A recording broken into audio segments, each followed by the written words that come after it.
ఈరోజు మా ఊరు పోలారమ్మ దేవాలయంలో మల్లెపూలతో అమ్మవారికి పూజ చేస్తున్నారు.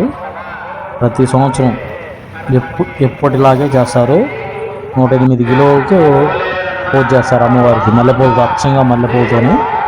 అది ఒకసారి చూద్దాము ఎలా ఉందో, ఒకసారి మన సబ్స్క్రైబర్స్ కూడా చూపిద్దాము అనే ఉద్దేశంతో గుడి దగ్గరికి బయలుదేరాను.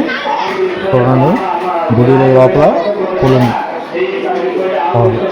ఒక వస్త్రంలో పోసి ఇలా పెట్టారు అమ్మవారికి అభిషేకం చేయడానికి. ఒకసారి మనం అమ్మవారి దగ్గరికి వెళ్దాం.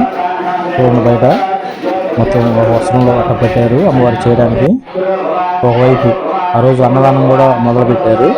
దానికోసం చూడండి ఎన్ని ఇస్త్రాకులు, కట్టలు అన్నీ ఎట్లా పెట్టారో.